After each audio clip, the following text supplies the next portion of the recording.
Witajcie moi drodzy, rozpoczynam niesamowitą serię z Rwandy. Wyruszę na poszukiwanie goryli na własną rękę bez przewodników, więc trzymajcie kciuki. Zobaczymy jak wygląda codzienne życie na rwandyjskiej wsi, porozmawiam z lokalnymi kolegami o ich marzeniach i planach, a nawet odwiedzimy szkołę. A to wszystko w oszałamiającej scenerii wygasłych wulkanów i krajobrazów, które zapierają dech w piersiach. Czeka nas przygoda jakiej jeszcze nie było. No to co, kręcimy przygodę? Z Kampali do Kigali. Dzień dobry moi drodzy, cześć, witam serdecznie. Kawka, banan i awokado wlazło jak złoto. Mam energię, przynajmniej dopóki autobus nie ruszy, bo później pewnie pójdę w Kimę. Żegnamy się z Kampalą, ruszam do Rwandy, do stolicy, do Kigali. Tam mam kilka adresów, mam też w planie może wypożyczyć sobie motocykl, pojeździć. Kraj podobno bezpieczniejszy niż Uganda, chociaż nie mam nic do Ugandy. Było super. Cóż, no, trzeba zobaczyć, gdzie tu jest miejscóweczka, w którym to autobusie, bo jest ich kilka. Odjeżdża kilka firm z tego miejsca. Jest Jaguar, jest Trinity, jest Volcano. Ja wybrałem Trinity, koszt takiego autobusu 80 zł. Ma niby jechać 8 godzin, ale jak dojedzie w 10, to będę szczęśliwy. No i cóż, trzeba znaleźć teraz odpowiedni autobus. Lecimy! O, patrzcie, jaki tutaj wypasik. Aż się chyba przejdziemy. Wow! Czemu mówią tu, słuchajcie, po arabsku? Gość nie wygląda na Araba. Chińska firma. No ciekawie wygląda to, jak Chińczyk mówi po arabsku. Moje siedzenie. Ekstra. O gór. Można sobie tutaj fotelik obniżyć. Którą to stronę? Tą? Tą. O. O. Wow. No, bardzo przyjemnie. Jestem zaskoczony tą jakością tutaj wykonania, bo do tej pory jeździłem takim autobusikiem z kurami. Pan tutaj się wczuł, filmowanie. No, wczuł się strasznie, widzę. Filmowo nawet tak, z góry na dół, a niech chłopina się czymś zajmie, bo kreatywny talent go męczy.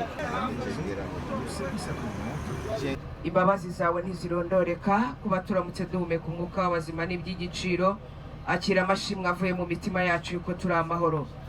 Poza biurem jeszcze na stacji dosiadają się jakieś inne osoby. No, wygląda to dosyć tak jakby na jakąś ustawkę, ale mnie to w sumie nie interesuje. Jeszcze widziałem, że nalewają w ogóle paliwo do pojemników i chowają. No, każdy sobie radzi jak może. Nie jesteśmy dalej jak 150 metrów od biura. I tutaj przyjmowani są jacyś pasażerowie, widzę, bez biletów. Więc kierowcy sobie chyba dorabiają, jak autobus nie jest pełny. Zbiorniki z paliwa, z cystern na dachu.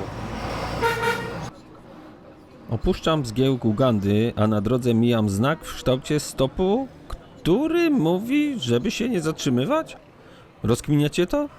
Bo ja próbuję, ale jedyne co wiem, to że poruszamy się dalej. Przed nami nowa przygoda.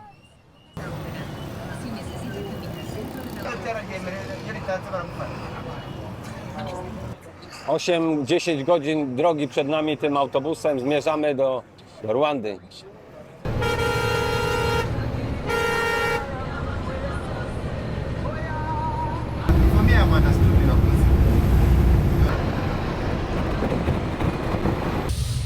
Trzy godziny podróży za nami, stanęliśmy na stacji benzynowej. Tutaj każdy dostaje w łapę, nieważne czy to policjant, który zatrzymuje wyrywkowo, dostaje swoją działkę. Tak samo tutaj kierowca dostaje swoją działkę, że akurat na tej stacji, a nie na innej zatrzymał autobus. Można kupić sobie różne pieczone mięsa z grilla, są to takie przekąski na patykach do szaszłyków. Grillowane banany, butelka znanego napoju i ciapati. Wszystko za 3 zł. Manifestacja, wypadek, pogrzeb.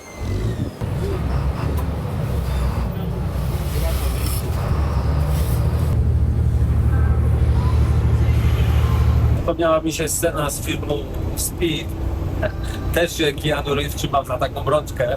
Jak Sandra Bullock prowadziła autobus, nie jechałem nigdy autobusem, które zamyka licznik, jest prawie 130 na budziku. Wiedziałem, że są takie możliwości, takiej prędkości. Chyba zaraz zamknę jest pas. Przydał mi się w sumie 4-punktowy pas, jest tylko 2-punktowy. Jakaś klatka by się przydała w ogóle. Klatka jest, ale w postaci właśnie klaksonu kierowca spycha motocyklistów na pobocze z jednej czy drugiej strony. Czasem jak motocyklista z drugiej strony wyprzedza jakiś większy samochód, to musi zjechać na nasze pobocze. W trochę większych miasteczkach zwalnia, więc gruby jest kierowca.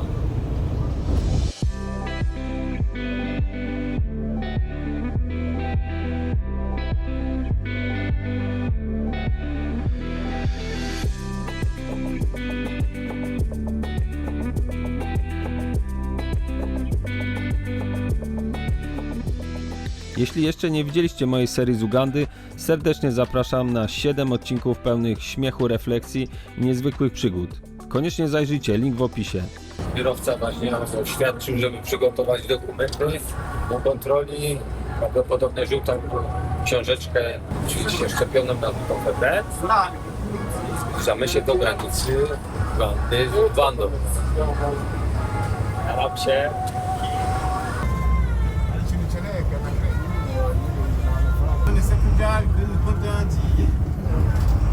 Tam jest Uganda. Autobus jest właśnie sprawdzany dokładnie. Przeszedłem tutaj kontrolę osobistą.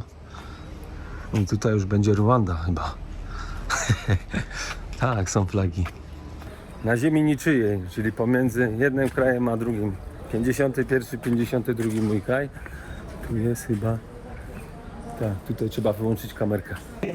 I teraz dopiero po podbiciu wyjazdu z Ugandy dostałem pieczątkę. Już tam powoli zbliżam się do połowy możliwości mojego paszportu.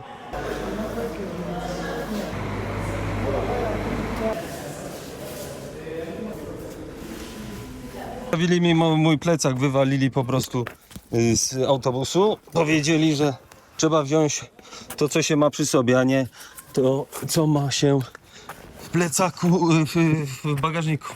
Masakra. Szybko mi emocje opadły. Pan strasznie nalegał, że muszę mieć zabukowany chociaż jeden nocleg, bo są takie procedury. Pierwszy raz się spotykam z takim czymś, bo byłem w dużo, powiedzmy, dzikszych krajach.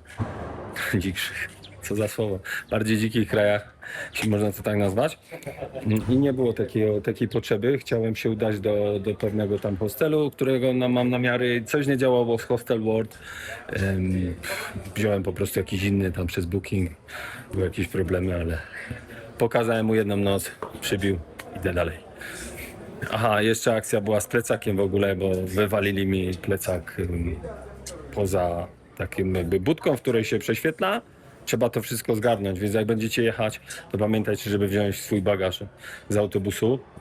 Cały bagaż, nie tylko to, co jest prywatne, znaczy co jest z wami w autobusie przy siedzeniu, tylko tak samo w bagażniku. Pamiętajcie, żeby mieć taką aplikację jakąś, co konwertuje wam pieniądze z różnych walut. Poszedłem wymienić tu 190 000 szylingów ugandyjskich. Gość mi powiedział, że 47 000. No, na aplikacji pokazuje, że 63, więc jakieś 30% bym stracił. Dogadaliśmy się 60. Sweet.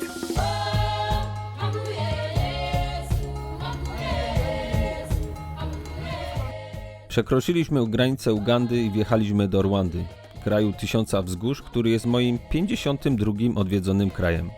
Od razu widać różnicę. W Ugandzie ruch był lewostronny, a tutaj wracamy do prawej strony drogi. Niby detal, ale robi wrażenie, jakbyśmy nagle znaleźli się w zupełnie innym świecie.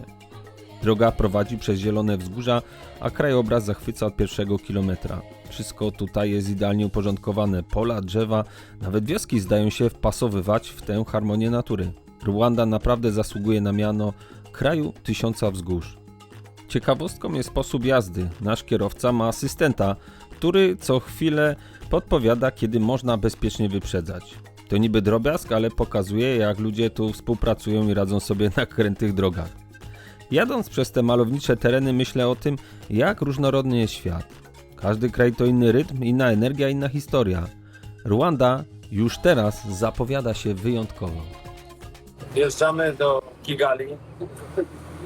Inny świat, słuchajcie, to jest kompletnie inny świat niż w Ugandzie.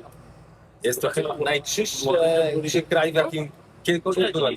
Próbuję znaleźć gdzieś na skrawach jakiegoś papierka, ale nie udaje mi się. O, że to, ale nie wiem, czy kawałek chusteczki. Wyoszczony mam wzrok, czyściutkie łyżce, wszyscy jeżdżą na rowerach.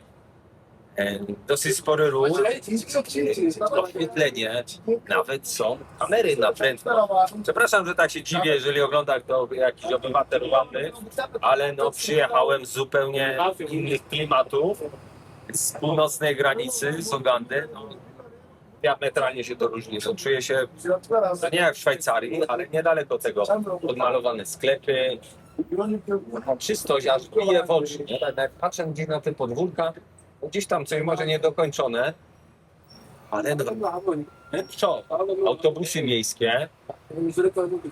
Wow. Witajmy chyba w najczystszym kraju na świecie. Wjechaliśmy do Kigali, miasta, które od razu robi wrażenie. Każdy motocyklista ma kask, co w tej części świata jest naprawdę wyjątkowe. Ulice pełne nowych pojazdów, a ruch według przepisów i świateł, o dziwo. Po chaosie, jaki widziałem w innych miastach Afryki, to miejsce wydaje się być niemal idealnym porządkiem w ruchu drogowym. Kigali już na starcie pokazuje, że jest inne.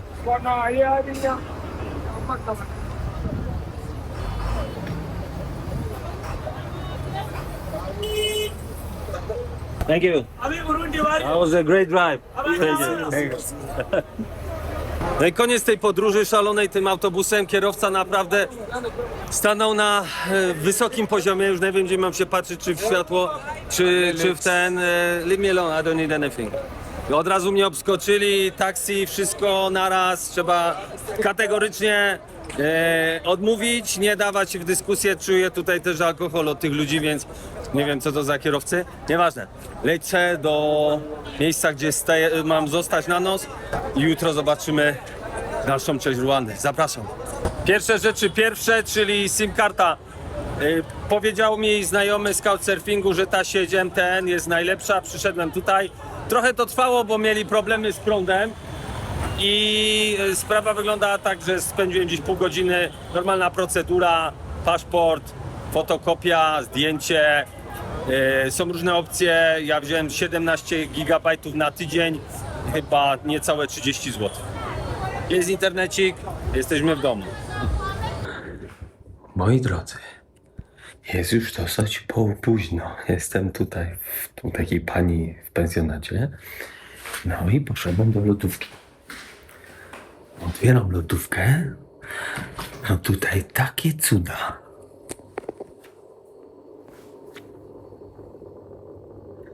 Paprykarz z dorszem. Jak może być paprykarz z dorszem? Przecież jesteśmy w Rwandzie.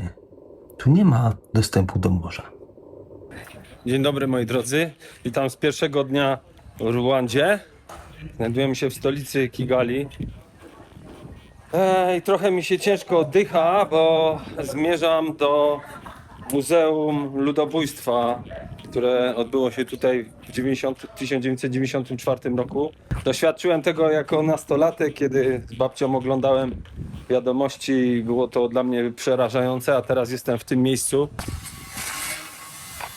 Jednym z głównych powodów, dlaczego podróżuję po całym świecie, są historie ludzi, którzy wpadają gdzieś na moją drogę i dzielą się tymi historiami. W tym pensjonacie, w którym zostaje pani z Francji, która też tam nocuje w tym miejscu co ja, podzieliła się jedną ze swoich takich traumatycznych historii, które przeżyła w latach 90. Była w Libii ze swoim kolegą i jechali gdzieś z miejsca na miejsce. Mówi, że jechali bardzo powoli, gdzieś ze 30 na godzinę i w pewnym momencie dziewczynka kilkuletnia przebiegła przed samochodem i uderzyli tą dziewczynkę. Na szczęście nic poważnego jej się nie stało. Kierowca został zabrany do więzienia, a ta pani nie wiedziała kompletnie co robić. To były czasy, kiedy mówi, że nawet Nikt nie gadał, nie rozmawiał po angielsku. Znalezienie hotelu, w którym była możliwość wykonania międzynarodowego połączenia telefonicznego, graniczyło z cudem. Spędziła tam 2,5 miesiąca, żeby wyciągnąć tego swojego kolegę z więzienia. W końcu się po wielu tam perturbacjach udało go wyciągnąć, ale opowiadała, jakie to były czasy w latach 90., jak tam rządził Muammar Kaddafi. W ogóle jakby to była inna planeta. Zmotywowałem ją, mówię, że powinna napisać książkę, tak jak mnie motywują moi znajomi i rodzina. Z tych moich historii naprawdę by ulepił, może już nawet dosyć pokazną jedną książkę, nie wiem. Coś mnie na razie jeszcze blokuje, ale te wszystkie historie gdzieś zostają u mnie w głowie, nie? Tutaj za mną możecie zobaczyć właśnie Kigali, jakie jest położone na wzgórzach. Kolega też, którego poznałem w Ugandzie, mówił, żeby dobrze wybrać miejsce, w którym śpię, bo ze względu na to położenie na wzgórzach będzie dosyć sporo spacerowania, no albo można wziąć motorek, czyli tak zwane klasyczne boda. Czym to się różni z Ugandy? Że tutaj trzeba kask nosić, w Ugandzie nie trzeba. Wsiadam jednak na motocykl, żeby zaoszczędzić trochę czasu, ale humor szybko mi opadł, bo wiem, dokąd zmierzam. To nie będzie łatwe zmierzyć się z historią tego miejsca. Miejsce ludobójstwa, które przypomina o najciemniejszych chwilach Rwandy. Ciężko się na to przygotować, ale wiem, że trzeba tam być, żeby to w jakiś sposób zrozumieć.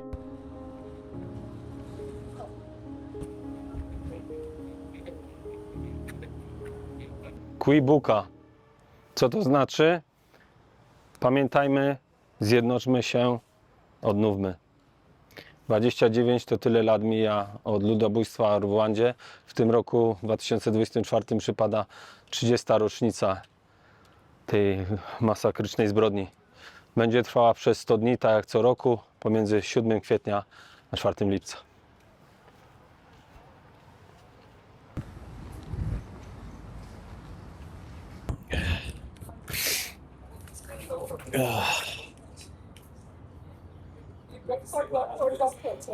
Nie wiem, jak to ubrać, słowa, słuchajcie, ale byłem teraz na takim pokazie. Nie wolno tam filmować.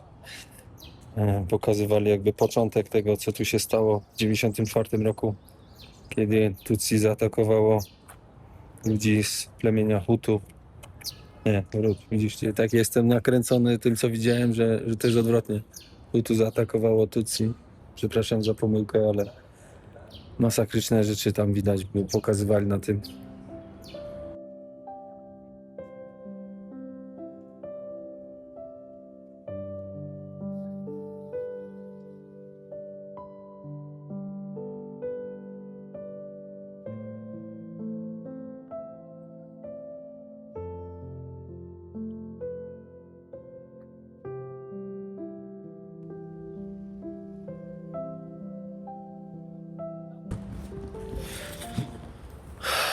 Ciężko zebrać tutaj jakiekolwiek słowa, myśli, w ogóle to, co przechodzi przez moją głowę.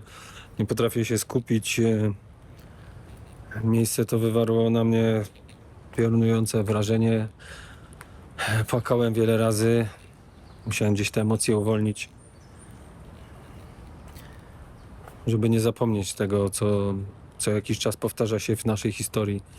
Działo się to w Polsce, działo się to w Jugosławii, działo się to w Kambodży. W wielu miejscach, gdzie dochodziło do ludobójstwa. Tutaj w Rwandzie właśnie doszło do takiego w 1994 roku. Podzielę się tym, co mam w serduchu. Chciałem tutaj zadziałać trochę jak Wikipedia, ale może będzie to w chaosie. To, co wiem, to wam postaram się przekazać. Ale chodzi o to, żeby przekazać to co tutaj czułem, jak to w ogóle wszedłem.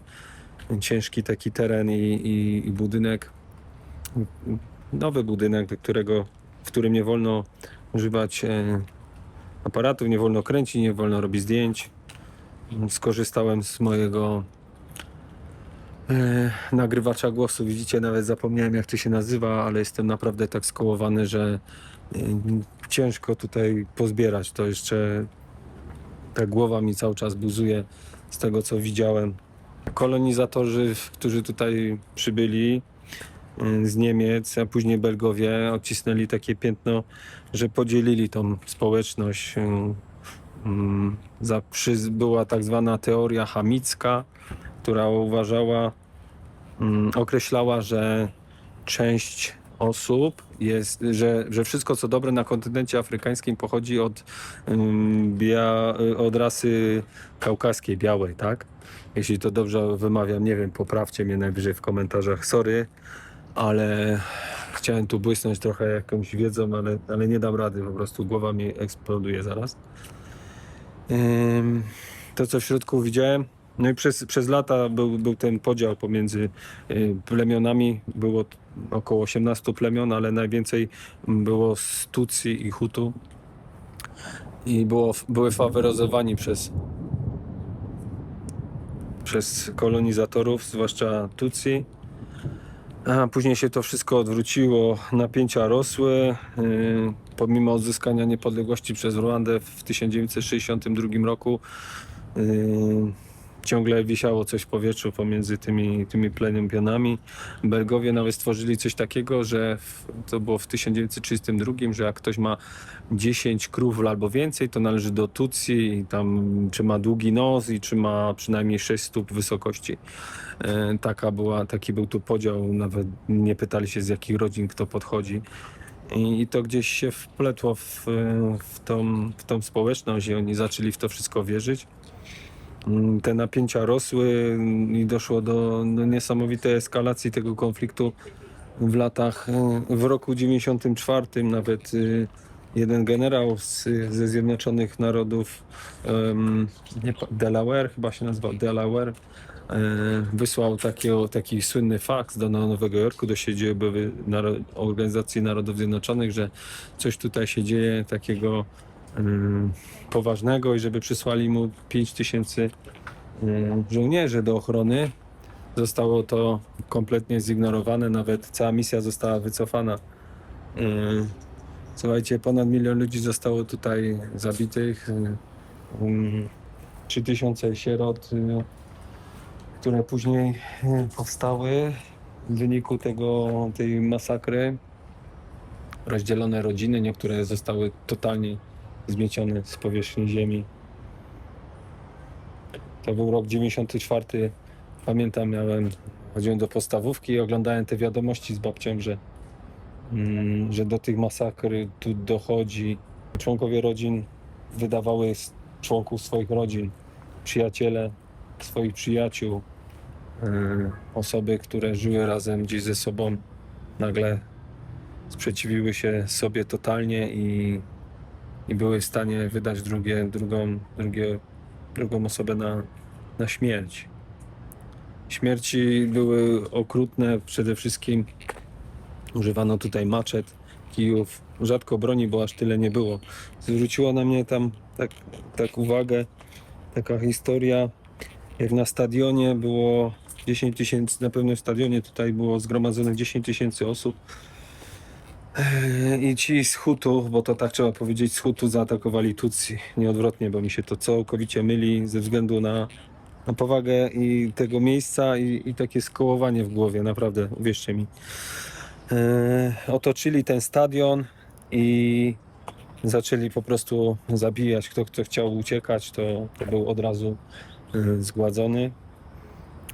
I jedna z osób, która się tam wypowiadała, że pamięta taką ciszę osób, które były atakowane.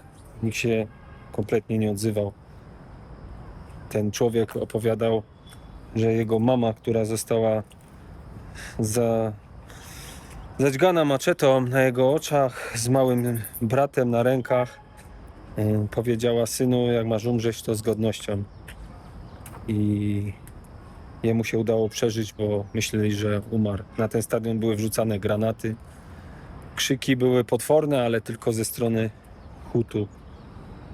Opisywał tą ciszę, która dalej w jego głowie jest.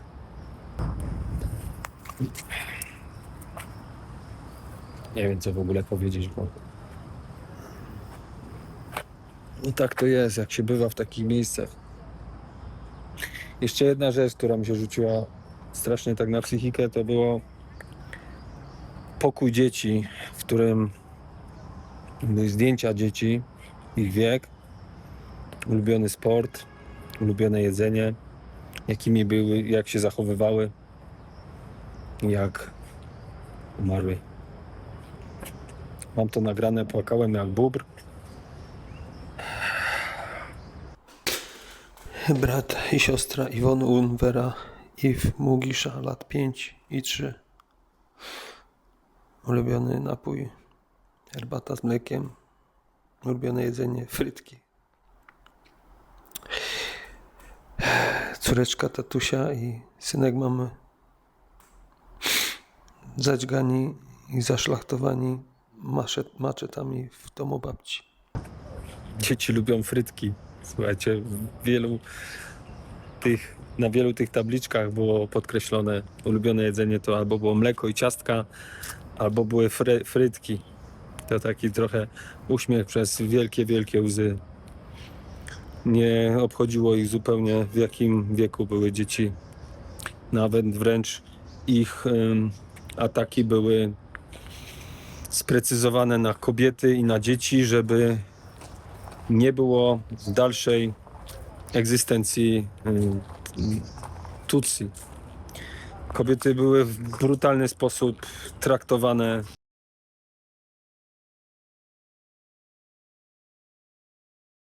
Mężczyzn, którzy byli chorzy na HIV, żeby była pewność, że jakby kiedyś przeżyli, to żeby po prostu cała ta nacja w ten czy w inny sposób wyginęła.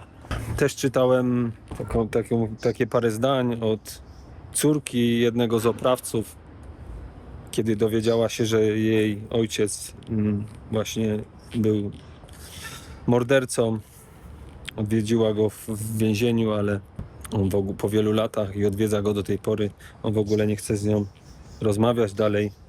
W głowie ma zaprogramowane to, że dobrze zrobił. I utworzono około 12 takich lokalnych sądów, w którym było przeprowadzone ponad 2 miliony spraw, ponad 1200 oprawców, którzy byli mózgami tego ludobójstwa, zostało osądzonych, siedzą w więzieniach, ponad 120 000 osób było osadzonych w więzieniach, ale dali im też wybór, że jeżeli się ktoś przyzna i będzie chciał zadośćuczynić i powie, że to jego wina, to nie pójdzie do więzienia. Ale mała garstka ludzi z tego skorzystała, bo dostała olśnienia, że jak straszną rzecz zrobiła, a reszta ludzi dalej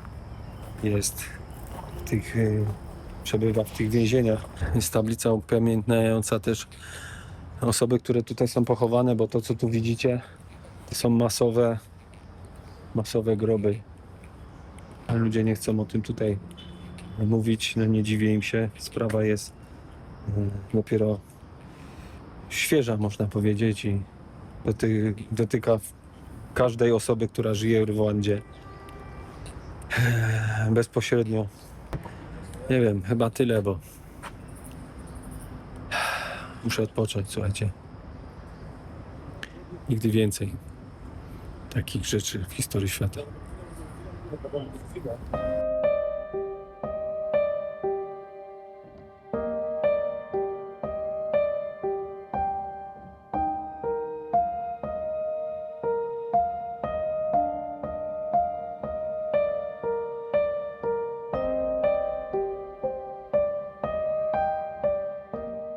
Milicjant przyszedł do mnie mnie zabić. Byłem bardzo zdziwiony, bo to był przyjaciel. Zwykł przychodzić do naszego dnia codziennie. Pracował na polach u mojego taty i dostawał wypłatę. Moja mama dawała mu jedzenie. Bawiliśmy się razem z nim i był jak brat dla nas. Nawet jak nie był z tej samej rodziny. Zapytałem go, dlaczego chciał mnie zabić. Bo nie zrobiłem nic złego, żeby go skrzywdzić. Błagałem go, żeby mnie oszczędził, Nie powiedział nic, ale tylko uderzył mnie w głowę z maczetą. Miał kawałki drewna w swoje ręce, które wsadził mi w twarz. Potem odszedł, bo myślał, że umarłem. Omai Senga, lat 7. Wszedłem do pokoju dzieci. Murinzi Minega. Ulubiony sport, pływanie. Ulubiona słodycz, czekolada. Najlepszy przyjaciel. Mama. Zamordowane kije. Arian Umutoni. Lat 4. Ulubione jedzenie, ciastko. Ulubiony napój, mleko. Lubiła śpiewać i tańczyć. Przyczyna śmierci: zadźganie w oczy i w głowę.